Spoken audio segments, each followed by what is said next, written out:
Hello everyone, and welcome. This is Six Path Weeb, and you're tuned into my YouTube channel dedicated to anime fanfiction and storytelling. Today's feature, The Weight of Her Name, finds Naruko a journey of emotion, identity, and strength in the Naruto universe, reimagined. Disclaimer. All content on this channel is created purely for entertainment and discussion. I do not own any of the anime footage used, full credit goes to the original creators and copyright holders. Now, let's dive in, grab your headbands, and let's begin. At the moment of confrontation, nothing demonstrated the Yondaime's remarkable talent more than her immediate recognition of the figure before her. With just one look, she identified the distinctive red and black hues of the Mangekyo Sharingan. Without hesitation, she transported herself back to headquarters to deliver a single urgent message, Mangekyo. Then, just as swiftly, she returned to confront the stranger, before they had even moved. The Yondaime had long since mastered the art of surpassing spatial boundaries.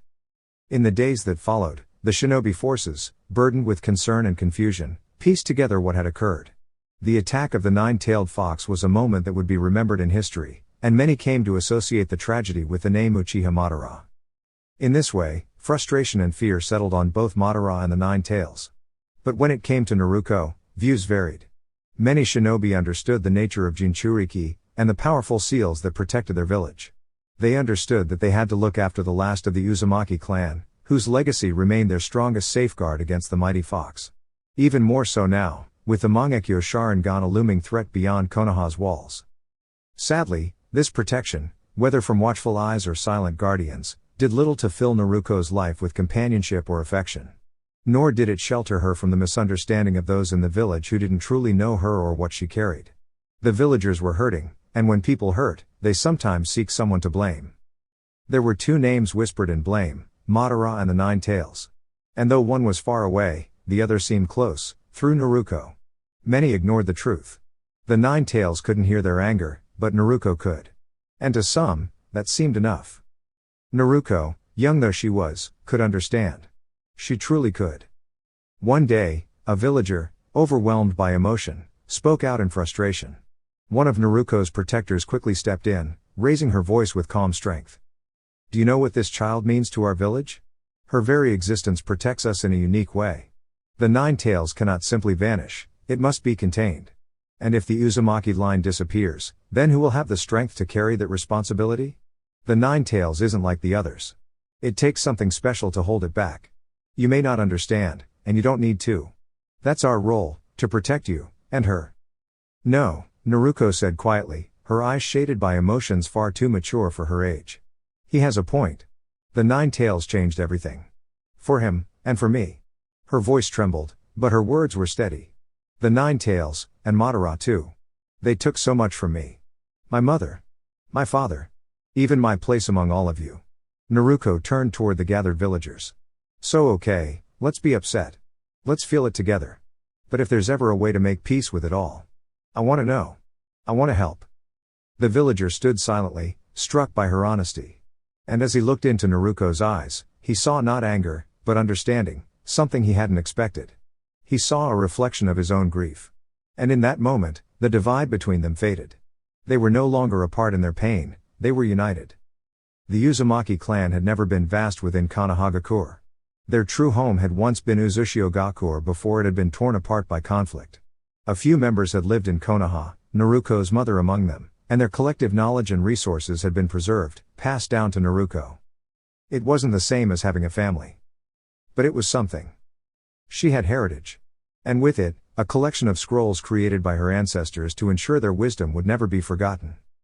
Naruko cherished that. The scrolls spoke often of seals. Not as divine language, but as a language that reached deep into the structure of the world. It was complex, yet elegant, an art the Uzumaki had long held sacred. Naruko listened. She practiced. And in the faces sealed into those scrolls, some smiling, some stern, she saw a flicker of pride. She liked to believe it was pride in her. In what she could become. The scrolls were more than words. They held voices, images, like living lessons on paper.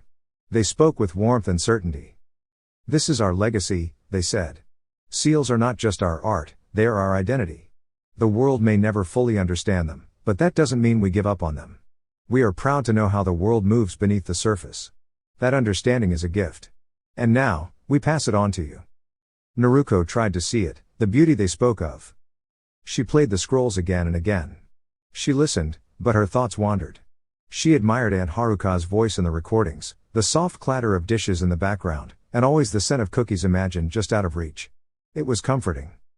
But understanding? That was harder. Until one day, it wasn't. That day, Naruko was practicing in her courtyard. She was trying to draw the symbol for gather in the language of seals, using fallen leaves as her focus. It was a large space, and she still felt small. Charging the seal was the challenge. To activate it, she had to either use a guiding inscription or truly grasp its meaning. Gather was especially hard. She needed to remember that the first stroke meant everything, the second meant identity, and the third was a force that gently brought things together. It wasn't gravity exactly. It was like the way birds chose the same branch, or how water droplets formed larger ones when they touched. There was an order to everything. A pattern. She kept trying. Again and again. Then, at last, the leaves began to move. At first, Naruko thought it was a breeze. But then she saw them gathering precisely within the seal. Carefully. Obediently. She had done it. Amazed, she picked up a leaf, dropped it outside the circle, and watched it slowly shift back in. The motion was magical. But more than that, she understood how it worked. The knowledge didn't dull the magic, it deepened it. She realized that seals worked with the laws that were already there, waiting to be guided. She walked to the edge of the compound. She looked at the trees. The leaves. The stones. The sky. Every part of the world held a little of that magic. The world itself was one grand design, working in harmony. Beautiful in complexity from afar, and stunningly simple when viewed up close. Naruko looked down at her feet and felt humbled. She looked out at the world and felt grateful. I get it now, she whispered, eyes full of tears. This really is an amazing gift. Sorry it took me so long to understand. Naruko's discovery. One bright morning, Naruko stumbled upon something truly fascinating. It turned out there was a special seal meant only for members of the Uzumaki clan. If someone from the clan activated it with their chakra, it would confirm their heritage as a true Uzumaki. At first, Naruko thought it sounded a bit unnecessary. Still, it was a unique seal just for her family, and she decided it was worth learning. Thankfully, it wasn't particularly difficult to master. One morning, during breakfast, Naruko lazily dangled her legs beneath the table, a piece of toast in her mouth, while she casually drew the seal on a piece of paper. Drawing it was meant to be good practice, after all. She didn't expect much to happen. But when she infused chakra into the seal, something incredible occurred. The floorboard under her chair suddenly popped open, knocking her off balance and onto the ground. Then another floorboard lifted. And another. Soon, Naruko was staring in awe at a hidden safe built into the foundation of her home. Bits of wood lay scattered, but Naruko didn't mind the mess. She was the type of girl who welcomed a bit of excitement in her day. The safe was large, metallic, and gray, occupying the very spot where she usually had her meals. Curious, Naruko examined the combination dial. On a whim, she tried setting the dial to 000. As she reached out, a sharp edge pricked her finger slightly. She instinctively pulled back, frowning in mild surprise. As she looked at the safe again, it slid open smoothly like a door. Before she could react, the floor beneath her gave way, and Naruko found herself falling into a hidden tunnel. She let out a startled yell, completely unembarrassed, before landing gently on what turned out to be a trampoline. The walls around her glowed with intricate Uzumaki seals as they came to life. The chamber was lit warmly by their soft illumination, and off to one side stood a table. On the table rested 2 scrolls and a lamp. One scroll was enormous, the other smaller, like the kind used for projecting family recordings. Naturally, Naruko picked up the smaller scroll first. She immediately recognized it as a memory seal, like those used to store important family moments. Though she didn't usually understand how to activate such things, this one had an auto guide written into it. When she followed the steps and activated it, an image played. Her mother appeared. Naruko gasped softly and was filled with emotion. She quickly scrambled out of the tunnel and back onto the floor of her home, heart pounding. That trampoline was definitely not just a toy.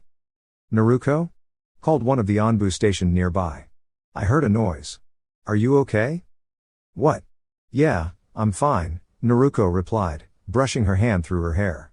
There were seals under the floor. One of them was another memory scroll. Of my parents. They were on some kind of trip and were editing the recording before adding it to their archive. I think that chamber was a hidden study. That's why it survived. It must have been sealed away when everything else happened. It turned out that the home had once belonged to her mother. After her parents married, they had kept it within the Uzumaki compound. Privacy seals and old family tools filled the space. It was a safe house of sorts, preserved through generations. Naruko realized her parents had loved recording their lives, capturing memories, keeping scrolls, and documenting their journey together. She could only imagine how much had been lost, but finding this surviving video meant the world to her. She looked at the larger scroll and felt hopeful. Whatever it was, it could hold even more memories. "Hey," Naruko asked, "if you knew I fell, why didn't you come after me?" "Well," the boar-masked shinobi replied, "I saw the seals lining the tunnel walls. I might be brave, but even I know not to challenge the seals of an Uzumaki's home." Naruko nodded. That made sense. A path of her own. Naruko wasn't the top of her class, but she wasn't struggling either.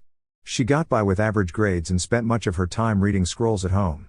They mostly contained information about sealing techniques, not standard academy subjects like taijutsu or ninjutsu.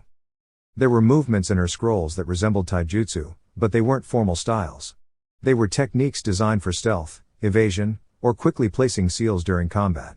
Useful, but not the kind of material that boosted her physical training scores. Seal studies weren't really a big part of the school curriculum, aside from explosive tags, which wouldn't be taught for another couple of years. That had never bothered Naruko before. Her focus had always been on her clan's legacy. But after watching the scroll of her parents, she found herself reflecting more deeply. Her father had imagined their child growing up strong, earning high marks, and perhaps becoming a remarkable shinobi. Her mother, on the other hand, had lovingly said that none of that mattered as long as their child found happiness. Whether that meant becoming a ninja or simply living a peaceful life with friends and a loving family, it would be enough. Naruko wanted to honor both of their hopes. So, she decided to try harder at school. At that age, she didn't understand romance very well, but she did think Sakura from her class was pretty. Sakura's pink hair reminded her of the red hues often seen in Uzumaki women, and she was cheerful and kind. Naruko even considered the idea of asking her to be friends or maybe more. But Sakura gently told her she wasn't interested in that kind of relationship. Naruko asked what type of person she did like, curious more than anything else. To Naruko, life was about learning and trying. If she didn't meet someone's expectations, she wanted to know why so she could improve. Sakura hesitated, then said kindly that although she respected Naruko, the idea of being close to someone carrying the nine tails frightened her. She suggested they remain classmates and friends, and mentioned she had a bit of a crush on Sasuke anyway.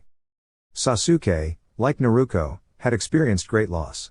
His clan had once been proud and deeply involved in village affairs, and though they were gone, he remained. In many ways, Naruko understood his loneliness.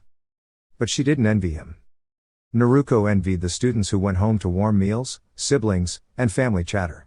She didn't envy Sasuke's legacy or expectations.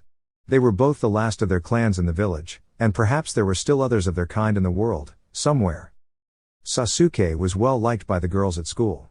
He was quiet, clever, and came from a family known for its accomplishments. But Naruko realized she had plenty of time ahead to figure out relationships. Right now, she could focus on improving herself. She made a few friends, mostly among other clan children. There seemed to be an invisible social line between those born into clans and others. She tried sharing some of her sealing knowledge, believing the wonders of her family's techniques shouldn't be kept to herself. But most declined. "It's impossible," they said. "Only an Uzumaki can really make those seals work. Unless you train your whole life like the Hokage." Naruko hadn't known that.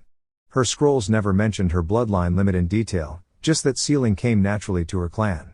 She had always thought it was about passion and dedication, not biology. Still, she believed that anyone could learn, given time and effort. A goal worth reaching.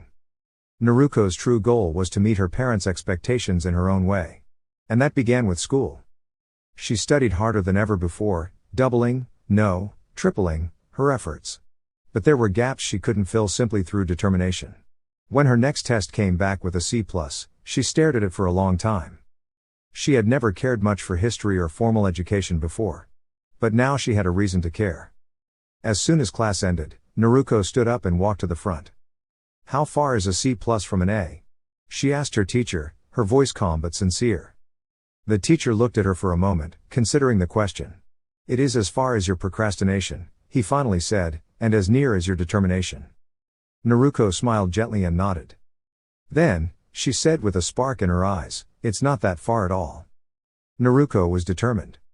A freestyle combat ranking was scheduled at school in just a week, and she saw it as the perfect opportunity to earn her first top grade, an A. She believed that, just like her experience with seal arts, achieving one success here could lead to a breakthrough. Maybe school would become as exciting to her as the sealing arts had become. Maybe she'd grow to love learning just as much as she loved her family's legacy. But to do that, she needed to earn that A. Each morning, Naruko practiced her taijutsu. During class, she wrote down the names of her classmates. After school, she spent time in the library researching their clans, studying what made them unique. In the afternoons, she revisited the seals she had mastered and imagined how they could serve her in a real match. She practiced writing them quickly and with precision. Every night, she returned to the quiet place beneath her table and spoke softly to her parents, promising to give them something to be proud of. She repeated this routine each day. And then, the day came. That morning, Naruko had a hearty breakfast. She put on a white coat that reminded her of her father's. She thought she looked cool in it, just like he always had. Around her waist, she strapped on a black belt that held scrolls vertically behind her for easy access during movement. She wore a pair of white, fingerless gloves. On the left glove, she had carefully drawn her most trusted seal, Gather. On the right, a new one she had just started mastering, Adhere. She placed a white cloth headband on the table and wrote the Gather seal on it, her first true breakthrough. In place of the focal point, though, she inscribed the kanji for courage with a felt pen. It didn't add to the seal's effect. Sealing techniques worked by manipulating natural principles, not by what characters you wrote, but it mattered to her. It symbolized her resolve. And symbols mattered to Naruko. Most seal practitioners believe that. And so, with quiet confidence, Naruko set out. This would be the beginning, she thought. The students gathered in a large circle in the school's courtyard, with the teacher standing in the center. He explained the rules. There weren't many, but only practice kunai were allowed. He reassured everyone that he'd step in quickly if anything went beyond what was safe. He also reminded them that their performance today would greatly influence their place on the class rankings chart. Naruko's name was called. She stepped into the ring. Her opponent, Shino, stepped forward from the opposite end. They bowed in respect and assumed the standard academy stance, one arm before the other, the front hand in a fist and the rear in an open palm. Naruko focused, waiting for Shino to make the first move. I've studied your style, Shino said calmly. Naruko replied, I read about your clan in the library. Uzumaki-san, Shino said respectfully, please don't seal any of my kikaiku. They rely on a connection with me to stay active. Naruko blinked. If I seal them into paper, will they stop working? Shino gave a solemn nod. They're part of my heritage. Naruko hesitated, then nodded in understanding. She thought about asking Shino not to use them, but this was their chance to showcase their family's abilities. Just as she was proud to demonstrate the Uzumaki techniques, she couldn't ask him to hold back his. All right, she agreed. As they locked eyes, a silent understanding passed between them. Naruko reached up and bit her thumb. At that moment, Shino moved. From his sleeves came a swirling cloud of kikaiku. Several students gasped and quickly moved back, startled by the sudden burst of motion. Naruko didn't flinch. She knew trying to brush them off wouldn't help. She also knew she had a little more stamina than most, which might buy her a few seconds. She ran straight for Shino. Using her thumb, she smeared a mark onto the Gather seal on her left glove and tightened her fist. She poured her thoughts and energy into it. The technique activated, focusing power into her hand. They had learned about martial styles that built up force in the palms for powerful strikes. Naruko wasn't trained in one, but her sealing technique could mimic the effect. She moved swiftly, and Shino barely had time to react. He raised his arms to block, but it wasn't enough. Naruko's strengthened strike knocked him backward. He stumbled and, unable to regain his balance, tripped over Shikamaru, who had been sitting nearby. Shino landed outside the circle. The match was over. Naruko exhaled deeply and returned to her seat. It had been a short match, but the intensity had taken its toll. The kikaiku had been a real challenge. And yet, she had pushed forward with confidence and precision. The teacher used her match as a lesson. Some fights last long, he said, but many end in a flash. When two skilled people meet, a single decision can determine everything. That decision is a bet, and the better judgment wins. Other matches followed. Ino faced off against a male student. She attempted a technique, probably one from her family, but was too slow. Her opponent used basic academy movements to outmaneuver her. It was a lesson in timing. Sasuke was called up next, as was Sakura. Sakura forfeited immediately, and Sasuke accepted the outcome with quiet gratitude. Two other students had a long-distance match, hurling practice kunai and shuriken across the field. The spectators scattered for safety as deflected weapons flew wide. In the end, one student ran out of tools and, while bending to pick more up, was tagged by the other who had brought extras. Naruko watched closely. Another miscalculated risk, she thought. She was called again, this time against Choji. He wore his usual green jacket, with new arm guards added. They bowed and assumed fighting stances. Naruko observed him carefully. He had a strong frame, some joked about his size, but she saw strength there. He had a sumo center of gravity. Pushing him out of the ring wouldn't be easy. But he wasn't the fastest, and she thought she could outmaneuver him. So Naruko moved in. But Choji surprised her. He formed a hand seal. Startled, Naruko raised her fist and stepped back. "Baika no jutsu," Choji shouted. His body expanded rapidly. Naruko was caught off guard and tumbled backward from the sudden impact, flipping and rolling until she came to a painful stop. Her shoulder ached from the jolt. Instinctively, she activated the adhere seal on her right glove, anchoring herself to the ground. When she looked up, a girl nearby looked at her with concern. "Hey, are you okay?" Naruko nodded. She had landed just inside the circle. The match wasn't over. She got back on her feet and looked at Choji, now so large he barely looked like himself. The crowd started giggling. Naruko blinked. Choji's move had been unexpected and clever. He hadn't won yet, but he had landed the strongest hit Naruko had ever taken. No one laughed when other students made mistakes. Why now? Choji tried to deactivate the jutsu, but struggled. And then the laughter got worse. Choji tried to explain, his jutsu wasn't just about size. His clan's abilities were powerful. His father was a respected ninja. He was still learning. He didn't deserve the laughter. Naruko watched silently, her fists clenched. She didn't understand why they were laughing at him. His technique had nearly ended the match. It had taken great effort just to stay inside the ring. He deserved respect. Not laughter. And all of a sudden, it made sense to Naruko, yes, this was really happening. No, she hadn't imagined it due to the effects of the Baika no Jutsu. This was real. With a strong voice, nearly shouting, Naruko called out, "Stop it." And they did. They turned to her, not out of fear, but surprised, uncertain, even. Naruko took a deep breath and looked toward the group of girls who had been laughing the most. She steadied her tone. "Stop it," she repeated, this time more gently. "That's Choji's family legacy. A gift passed down through generations. It's something his family gave him to help him grow stronger. You shouldn't make fun of that." Her gaze met Sakura's. "You're better than that." Sakura looked away, eyes falling to the ground. Naruko turned her attention back to Choji. She remembered how she had reflexively thrown her left arm up when the Baika no Jutsu activated. It hadn't been a real attack, just a quick reaction. She didn't believe it had caused any harm. She considered Choji's current form, expanded and unmoving, but she couldn't bring herself to act in that moment. This was no longer just about sparring. Yes, strategy and precision were part of every shinobi's life. But this was about respect. About values passed down through families. About being able to face yourself the next day with pride and integrity. For both her and Choji. She wouldn't let it end with an unfair move while Choji was unable to defend himself.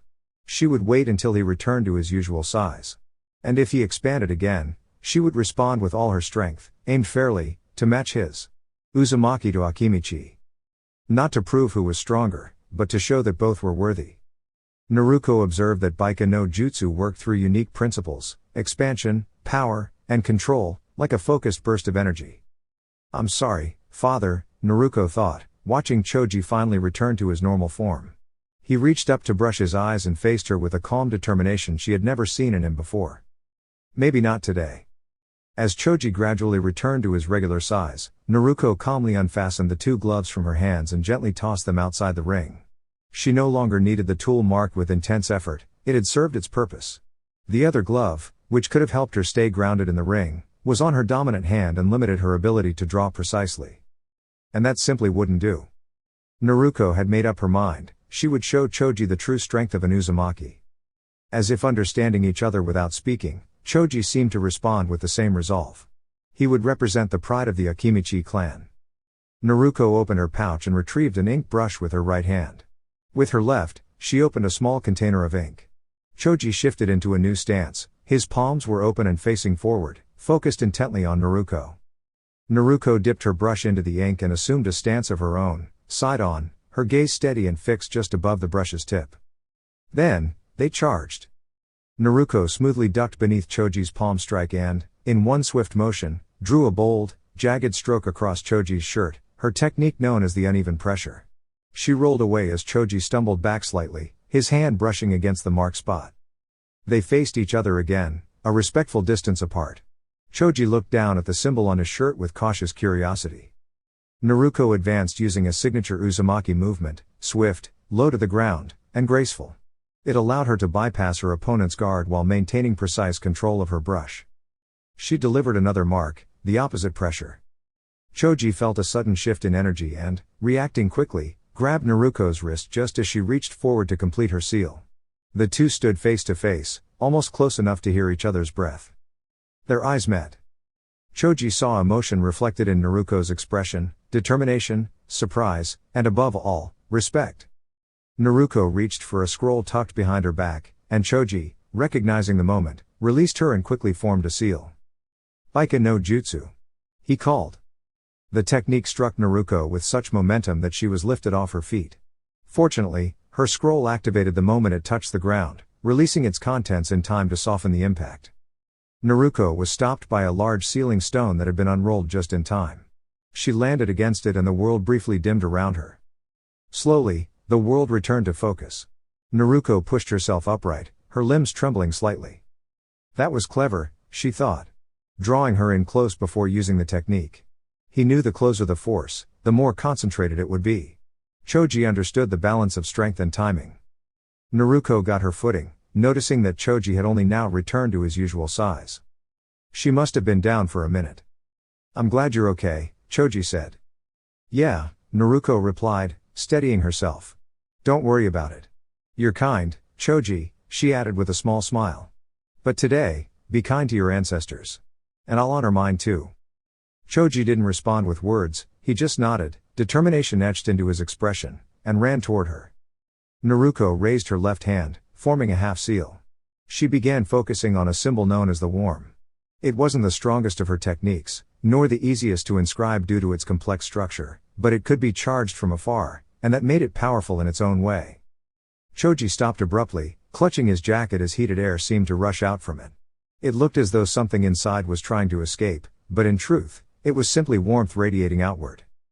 Choji cried out, struggling to remain upright. Naruko paused. If Choji surrendered now. But he didn't. Choji showed his true strength, not just in size, but in spirit. He tore away his now uncomfortable jacket with a determined shout and dropped it to the floor. It shimmered as the heat dispersed. Panting, Choji looked toward Naruko, only to realize she had moved. The sealing stone stood alone now, a new mark etched into its surface. A kunai was embedded into the center of the symbol. The symbol was the gather. The kunai marked identity. Naruko had repositioned, placing Choji between herself and the rock. Choji turned quickly. Naruko threw a blunt practice kunai. It shouldn't have moved unusually, but with a quick hand sign, she activated the mark. Suddenly, the kunai accelerated unnaturally toward the rock. Nearby students struggled to keep their equipment from being pulled in that direction, as all the metal tools seemed to be attracted to the seal. The thrown kunai picked up speed mid-air. Choji barely blocked it with his arm guards. The kunai arced strangely and zipped past, embedding into the sealing stone behind him. He barely had time to notice. Naruko kept throwing more kunai, each affected by the same technique. Choji did his best to dodge and block the flurry of incoming projectiles, but they were hard to predict. They didn't fly like normal weapons. Naruko wasn't relying solely on her own strength anymore. The environment, her seals, and her strategy had come together to help her. Choji stayed strong. The kunai were dull, meant for training, and would only bruise at most. He pressed on. He could have forfeited, as in past challenges. But today was different. Not today. As Naruko reached into her equipment pouch and found it empty, Choji struggled to hold his composure. He stood tall, keeping his stance firm and his voice steady, knowing that today he was carrying the legacy of over 100 years of Akimichi tradition. He was out of breath, but that was to be expected. At least he kept his voice from wavering. "You're out of kunai," Choji stated. "I'm in Uzumaki," Naruko replied calmly, unclasping a slim scroll from behind her back. With a graceful spin of her hand, she unrolled it effortlessly and brought it up in front of her. "I never run out of anything." With that, she released the contents of the scroll, an array of practice kunai meant for training. The dulled training tools began to stir, lifting from the ground and accelerating toward Choji like a small storm of spinning metal. In response, Choji activated his Baika no Jutsu. The kunai struck him in the midsection, but without the full force they had when Naruko threw them directly. Previously, the impact had been strengthened by both the sealing technique and Naruko's own strength. But she was learning to close that gap. Choji noticed her holding a half seal with one hand, directing the kunai forward. Somehow, the kunai were gaining power mid-flight. Choji considered stopping. The pressure of the kunai striking his jutsu-enhanced form made that idea more appealing. But he couldn't. Not today. He clenched his teeth.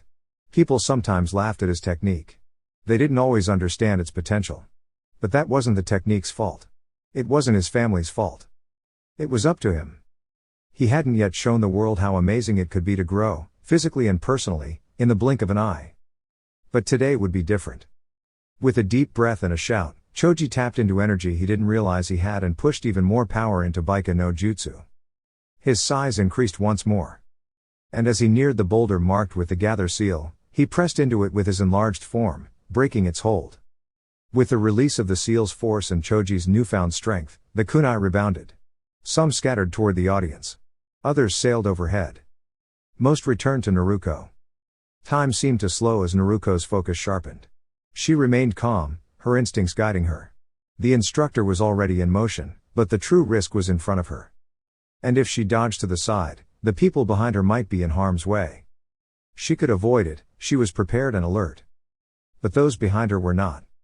She blinked, unexpectedly, even amid the intensity. In that instant, two images passed through her mind. First, a group of girls watching behind her.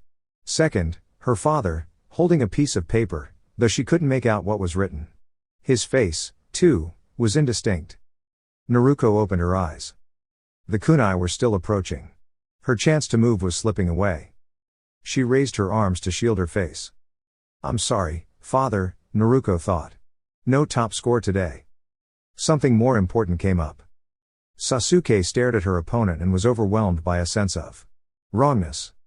"I'm not going to say," Sasuke began, "anything negative about your family technique. And I won't criticize your heritage. But I think we both know that you aren't the one I should be fighting right now." Choji stood on shaky legs.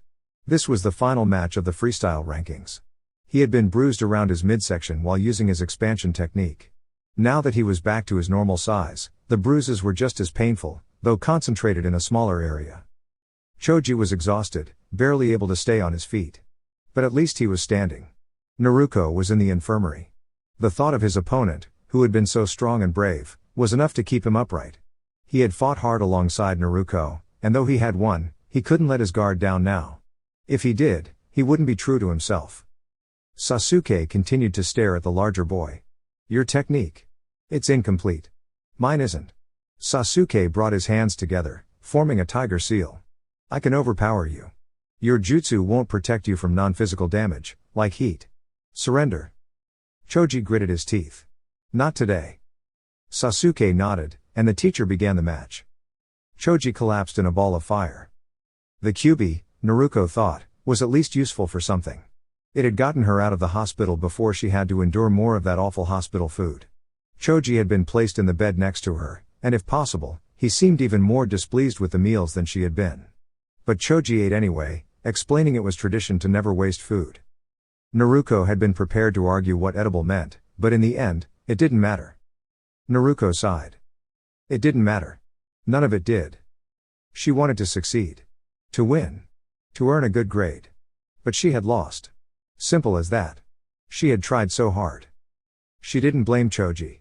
If it had been a straight-up fight, Naruko was certain she would have been able to defeat the Akimichi clan member and be fresh enough for the number 1 spot. But it wasn't Choji's fault. He had been caught up in the situation too.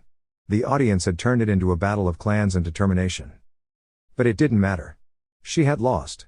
Not only that, the injuries were severe enough to delay the next freestyle rankings. There was no way she could come out on top in the regular rankings, either. Without her seals. And that, really, was the worst part. A good mark meant so much to her. It was hard enough to get a chance at success, and then when it counted, everything had gone wrong, and she couldn't handle it. Compared to her father. Her father was amazing. Rookie of the year, every year. Straight A's in subjects outside of the main curriculum. Graduated at 10. A genius that only came once in a generation. How was Naruko supposed to live up to that? How could she make someone like that proud? She had hoped if she could just make a good start, maybe she could prove herself. But now? It seemed impossible. Naruko walked towards the trees behind the academy, her mood darkening with each step. It was a Sunday, and there was no one else around. That suited her just fine. With a grunt, she broke the cast on her right arm against the hard wooden practice log. Then she broke the left. The sting in her hands wasn't unbearable, but it still hurt. The QB. The damned QB. Such a challenge to everything she had ever wanted. But so incredibly powerful. And Naruko had that power. She had it locked up inside her, and she was gradually learning how to harness it. She had begun to tap into it, and it helped bolster her healing and her already impressive Uzumaki chakra. So Naruko had a bit of extra assistance. But she was still so weak. Find point A, find point B, and just work from one to the other. It didn't matter how far there was. That was how she had lived her life. But could she make it this time? Would it even matter if she reached A if it took so much to get there? In her determination to become stronger, Naruko began to punch the log with her recovering hands. It hurt, of course, but not too much. And she had to do something. She just had to. So she kept punching the log. It was just her, the slight discomfort, and the rhythmic sound of her training. It helped ease her mind. A little. But not completely. After a while, she heard a softer sound behind her. Turning around, she found a small green rabbit statue with a little white card in its mouth. The card was delicate, with neatly written text, almost like poetry. Get well soon. Don't give up. I know it's hard when you don't perform as well as you hope. But you're so brave and strong. And I'm sure you'll do better next time. Simple words, but they conveyed warmth despite being printed. But who would? As Naruko flipped the card over, she got her answer. Thank you for protecting us. It was from one of the girls she had shielded during a training exercise. Huh? She stared at the card, then looked at the little green rabbit. She glanced back at the log. Then at the card again. Naruko took a deep breath, stepping back, and took a moment to reflect on herself. There was a test that needed to be returned, and the teacher had asked for help. Naruko immediately volunteered. She wasn't sure if she knew everyone's name in class, but she had raised her hand first, so she was given the task. She sorted through the papers and walked from seat to seat, handing them out. Hinata tried not to blush when Naruko leaned over her desk to place the paper there instead of handing it directly to her. She didn't succeed. As Naruko moved her hand away, Hinata noticed a small note beneath her palm. She recognized the shape of the tiny white card. With trembling hands, she picked it up. I hope you don't mind. I understand you might have wanted to stay anonymous. I'll try to be discreet too. But I just wanted to say you were welcome. And I wanted to say thank you. You said I was brave and strong, but I'll be honest with you. Hinata looked over her shoulder hesitantly. Naruko was behind her, facing away, handing back a paper to Shino in the corner. Hinata's heart raced uncontrollably. She couldn't believe how fast it was beating.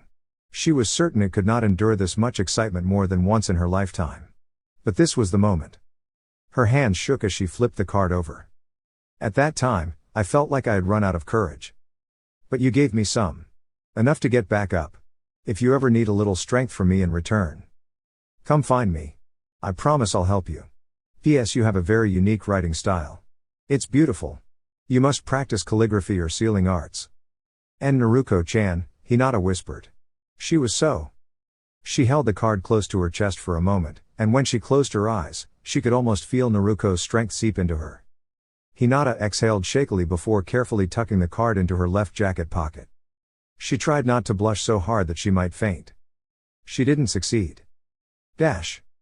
When Hinata arrived home from school, her father Hyashi was waiting for her. He didn't intend to cause her harm, of course. He only used enough force and speed to push her to overcome her limits. Her first response didn't quite match up to his expectations. Hinata yelped in surprise, a sound uncharacteristic of the usually composed Hyuga. She scrambled away, asking for a moment to put her things away. She activated her Byakugan with her first attempt. Hyashi didn't stop. She tried to sidestep him, pleading that she needed just a minute to store her belongings. Hyashi didn't stop. She was performing better than usual, and that pleased him. He inferred that surprise attacks were an effective way to bypass her usual hesitation. She yelled that she would fight him in a minute, that she could fight him for as long as he wanted. But she just needed to put her things away first. Hyashi didn't stop. He pressed forward, moving towards her waist, just over her left jacket pocket. Hinata cried out in protest, "No." Then, defying everything Hyashi had expected of her, she rammed her left index and middle fingers into his open palm. She threw her whole body into the move, putting all her energy into it. Her form wasn't perfect. She accidentally injured her fingers, but her chakra had struck deeply enough to disable his right hand. Yet, Hyashi didn't stop. She had never gotten this far before, but he wasn't about to praise her now. He wanted to see just how far she could truly go. With restrained power, he raised his left arm to strike. But Hinata defied his expectations once again. She gritted her teeth and threw her forehead into the blow.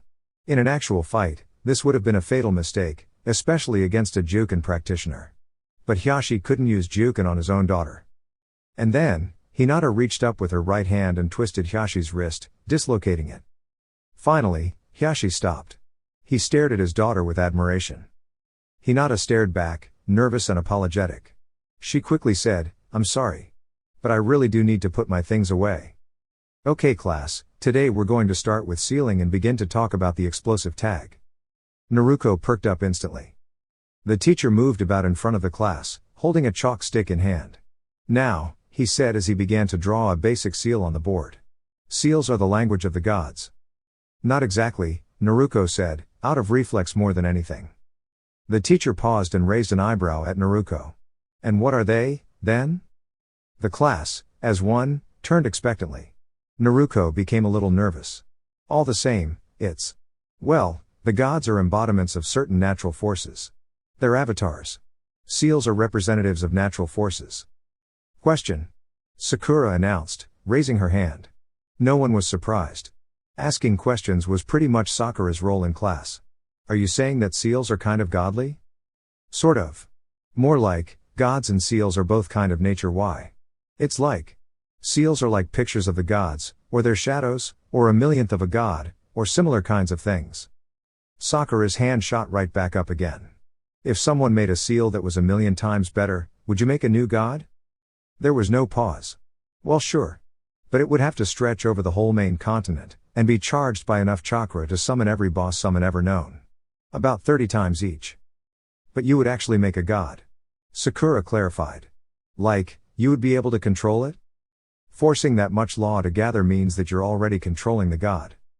"Then even though it's really hard, why didn't anyone ever try it before?" There was a pregnant pause. The class began to think that Naruko had no answer for the question. And finally, "They did." Naruko answered, thickly, and swallowed a feeling that wasn't appropriate for class. They wanted to create the god of something pretty harmless, the unchanged. They were going to do it to prove the relationship of gods, seals, and nature so well that no one could argue anymore. It was going to be the biggest breakthrough in the natural sciences, philosophy, and religion ever. It was going to be powered by all 9 Baijuu. The seals were going to run underground, on tectonic plates. But it scared too many people, and they were wiped out. The Baijuu were separated, and the presence of more than 2 in a country became a reason to go to war. Wide-eyed, the class drank this in. Sakura couldn't help herself. She had to ask. Were they your? Yes. Oh. Awkward. I'm honestly impressed. The teacher interjected, after clearing his throat. Would you like to teach the class, Naruko? Naruko blinked. It's extra credit. The teacher bribed. I'll grade it and. Naruko was hooked at grade. She bounded up to the front of the class. From a practical perspective, please. The teacher whispered to her. We want to lead into seal charging and explosive tag use. Naruko considered this and nodded. A seal's power is like filling up a bucket, she explained, thinking back to her own lessons on the subject. The seal rider's ability will determine how big the bucket is, and the amount of chakra that you put in is the amount of water you put in the bucket. And your understanding of the seal determines how many and how big the holes are in the bucket. Basically, if you want to charge a seal, you'll need to pour in water faster than it can pour out by the holes in the bucket. Get it? So understanding is important. Seals are made up of strokes. Naruko explained, drawing the stroke of the gibbous waxing moon.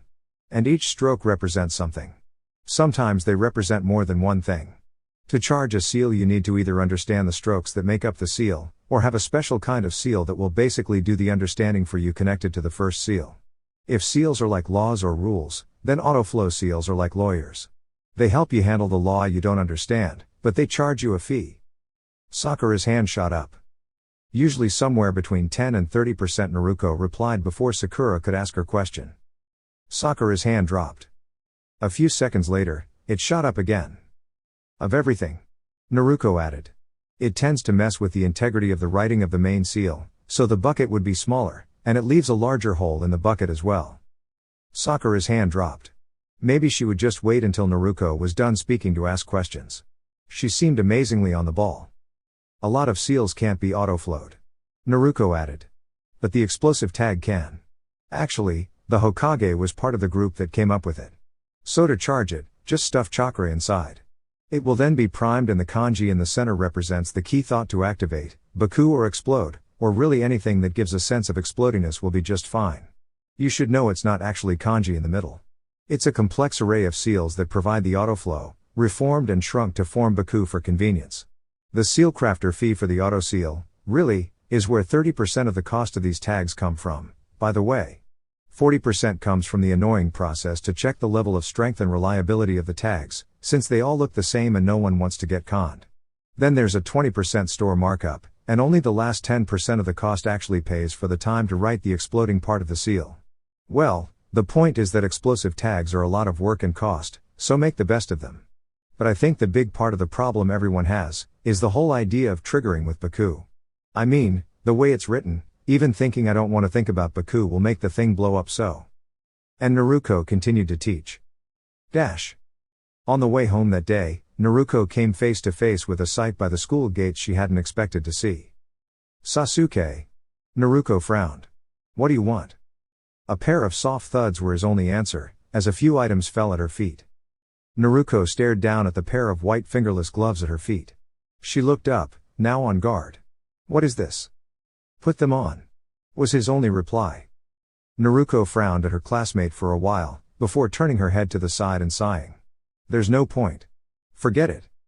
The loser, Sasuke began, will admit to the winner, that they deserve to be number one in the rankings. Naruko chuckled dryly. What's that supposed to mean? It's not like you control the ranking board. No. But the winner, Sasuke continued, will earn the right to deserve to be number one in the rankings. Naruko considered this, recalling how it had equated in her mind to the biggest A in school, and affixed Sasuke with a weary stare. What's in it for you? The same thing as you. The Uchiha produced a sheet from his breast pocket. I have this piece of paper, that tells me I'm the best. However, he gripped the sheet at the top, in the middle, and pulled. It ripped before Naruko's wide eyes. However, I don't have the right to go with it. I don't deserve it, yet. And it's not as if you and I have any use for a piece of paper. That's right. They had no one to show it to. Naruko produced her own piece of paper, and her eyes locked on a single pair of lines. But you're so very brave and strong. And I'm sure you'll do better next time. Wordlessly, she put the note away. And Naruko looked back to the gloves on the floor. They're dirty. She complained as she picked them up out of the dirt, put them on, and brushed them on her pants as she began to circle Sasuke. You couldn't have just handed them to me? Sasuke raised a brow. I threw down the glove. I thought it was poetic. It was, Naruko admitted. But I like writing on clean surfaces. Then bring your own next time. Naruko grunted. I brought a brush too, Sasuke admitted, but I don't think you need it. Of course. Naruko frowned. I'm an Uzumaki, she said, as she observed her opponent's smooth gait. With a flick of the wrist, an ink brush was unsealed and appeared miraculously in her writing hand. I was born with a brush in my heart. Ink runs through my veins. Humph. Then Uzumaki, you can write whatever you want. Sasuke smirked. I want to write what I had that day. The gather on her left. The it here on her right. Bite. Identify the gather with blood. And Sasuke's smirk bloomed into a full-grown smile, before he performed a quick kata that ended in a stance not taught anywhere in the academy. Come on, Uzumaki. Don't rush me, Uchiha. Tenten-chan, Lee exclaimed. Come on. Huh? Cut it out, Lee. I have to get to my part-time job. Come on. Lee tugged her along. Two young ninjas are engaging in a long-awaited duel of youth and pride. Huh? Tenten wished she had a Lee to English dictionary for moments like this, but she allowed herself to be dragged along. As the final year students at the academy, Tenten was taller than most of the other girls in the large crowd surrounding the two boys in the circle. She wondered what was going on. What's happening? Tenten asked aloud. What's all the fuss? Sasuke-kun and Naruko are fighting, a blonde girl to Tenten's left answered. They didn't get to finish their battle during the freestyle ranking fights because Naruko and Choji got into a peculiar contest. Ha? Tenten felt like she was starting a new habit with the ha expressions. Then she noticed it, fangirls. Oh, no, not just one, but a lot of them. And strangely, they were silent. Tenten pointed it out. Ino glanced back at her. Sasuke-kun is amazing, she said seriously. But Naruko. You should have seen her. We're just hoping no one gets too hurt at this point. Tenten furrowed her brows. This was getting interesting. Yo-ush, Lee shouted. Can't you feel it, Tenten-chan? The energy radiating from them? The tension in the air, like fate itself is watching this epic battle come to its long-awaited conclusion? Tenten gave her friend a skeptical look. Lee, come on. In the center of the circle, Naruko finished drawing the seals and assumed a familiar stance, her right hand holding a brush in challenge to her opponent.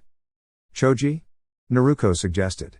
All right, Sasuke nodded, and Choji nervously stepped forward. On 3, then. 1, Naruko tensed. Sasuke shifted his position. 2, the crowd held their breath. Except for Lee, who was yelling about youth. 3. Choji bustled away from the action. Just as well, as Naruko and Sasuke burst into action. A storm of kunai and shuriken flew through the air, clashing in the center. Sasuke threw 3 at once, each hand armed with a pouch. Naruko threw 1 at a time but kept up with the speed, despite not having a pouch. After the freestyle ranking battle, she had upgraded her method. Tenten gasped. What incredible unsealing. The distinct sound of ninja arts filled the air, echoing like a chain of firecrackers, before merging into one continuous hum. Unbelievable, Tenten whispered, as others began stepping back from the chaos. She stood her ground, catching a deflected kunai that flew her way without taking her eyes off the battle. One flew toward the blonde girl backing away to her left. She caught it, and like Tenten, refused to look away. Tenten stood firm. Sasuke clicked his tongue. He hadn't expected Naruko to be good at long-range attacks. While she was reckless and threw one thing at a time, her speed was remarkable, even with the limited power she had to work with. Still, Sasuke's moves were slightly more effective, though not by much. Sasuke rolled to the side and flipped backwards. He threw one last kunai as he did, reaching out with his left hand. In the sunlight, Naruko saw glimmering spider-like threads rising from the ground and cursed under her breath. The kunai behind her were pulled upward, coming after her. Naruko wasted no time. She rolled forward, flicking her left hand behind her and forming a half-seal with her right. The steel was flung away in a fiery burst. An explosive tag? Tenten exclaimed. She can already use those properly? Most people in my class can't even use them yet. Of course, she can, the pink-haired girl behind her said absently, still focused on the fight. She taught the class how to use them. Sasuke began forming hand seals, and Naruko clicked her tongue in response, turning away from him. In 2 puffs of smoke, she summoned a sheet of clear paper in the air before her, and a second brush appeared in her offhand. Serpent, ram, monkey. The stroke of the inverse everything with her left hand, while her right wrote the mark of the stability on the paper midair. Boar, horse, tiger. A fireball, as large as either fighter, flew across the clearing. The stroke of the swallow with her left hand, the mark of the transpose with her right, all flowing into the trigger. Naruko slid beneath the falling paper, pushing it into the approaching inferno, and in a flash of embers, the fire consumed it. No one spoke, as the unassuming sheet fluttered down to the ground. In that moment, words felt insufficient. Naruko stared at Sasuke as she resealed her brushes, and Sasuke stared back. As if some unspoken signal had been given, both rushed at each other simultaneously. The clearing became a blur of fists and feet. Sasuke was cautious of Naruko's left hand, which held the gather seal. He recalled how effective she had been with it in the ranking fights. So he allowed himself to take a few hits from her right hand, weaving around her left and striking at her torso. Despite her effort, Naruko was pushed back by Sasuke's superior taijutsu. Yet, she smiled as he advanced. Naruko extended her hand, and with a puff of smoke, a sheet of paper flew toward Sasuke's head.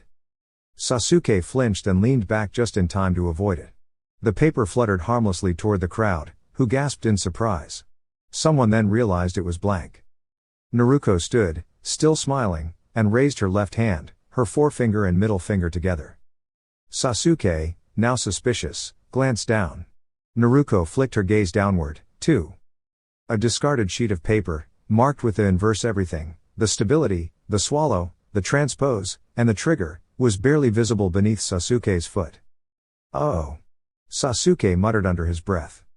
Naruko snapped her fingers, unsealing the trapped paper. And Sasuke was caught in a burst of fire. Naruko bounced to a stop atop the trampoline.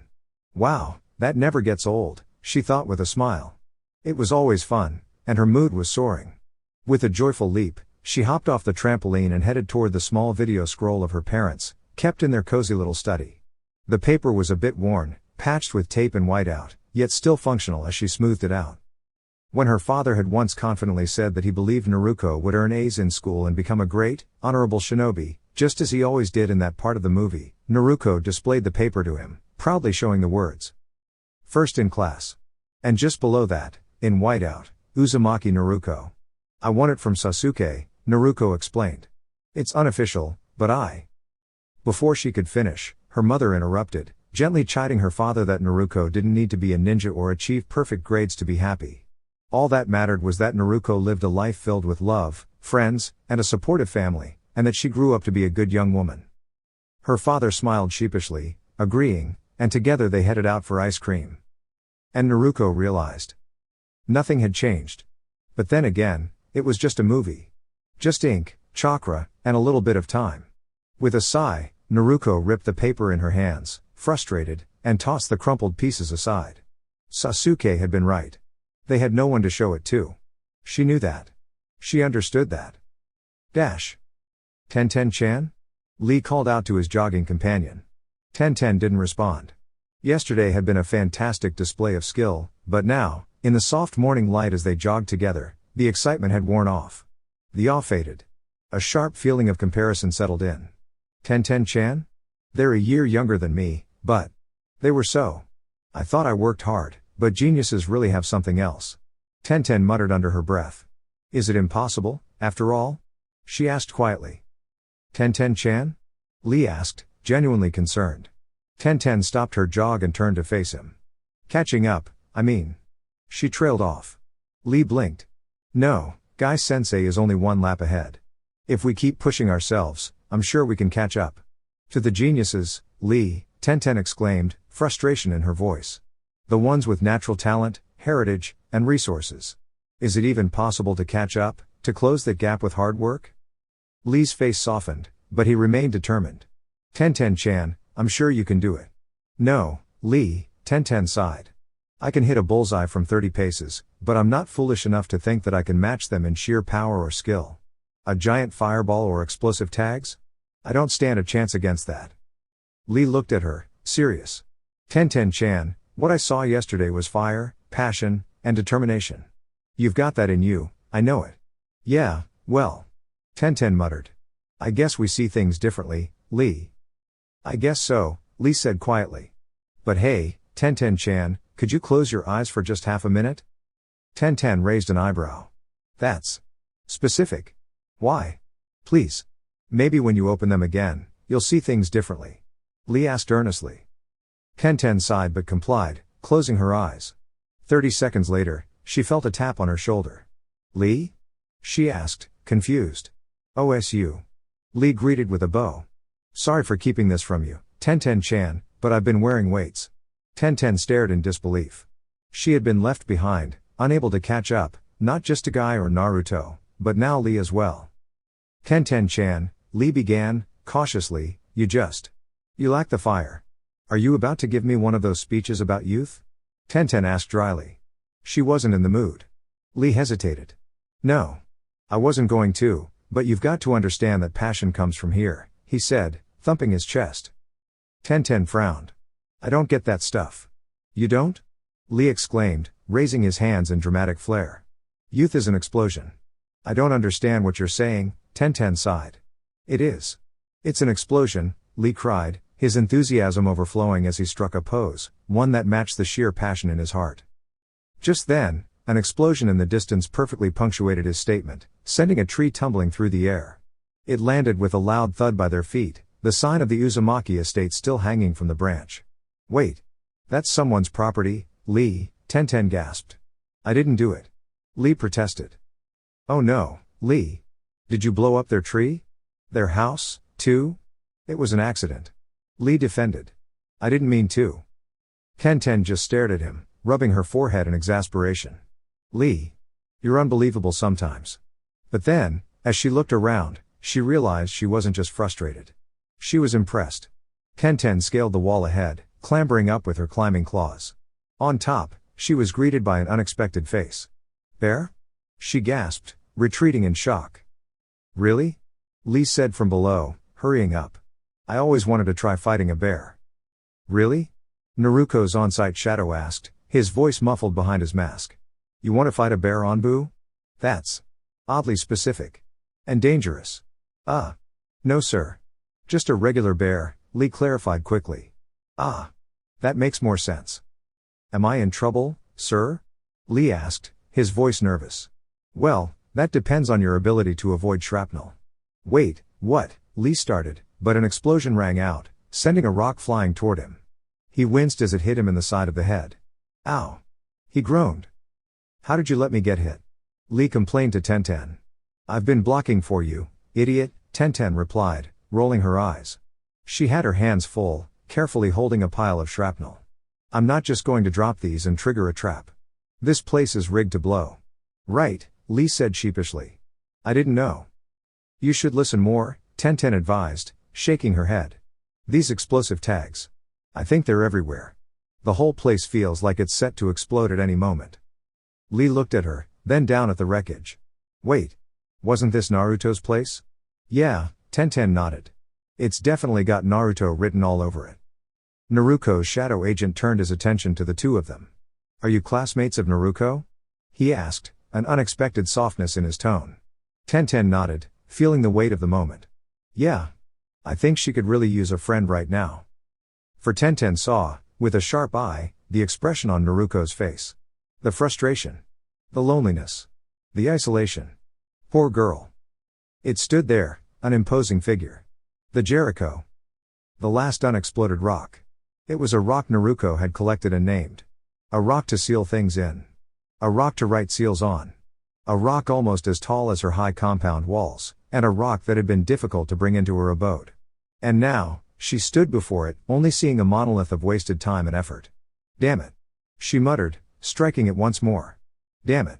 Each punch was a damn it, and as the strikes increased in speed, they melded into just damn, eventually turning into wordless grunts of dissatisfaction with each hit. Why did I bring you here? Why did I bring any of these rocks here? Because a seal told me to? A movie? They're pictures. They're ink and chakra, and a little bit of time. They told me that. I knew that. But I took them as gospel. I took them as family. They're not talking to me.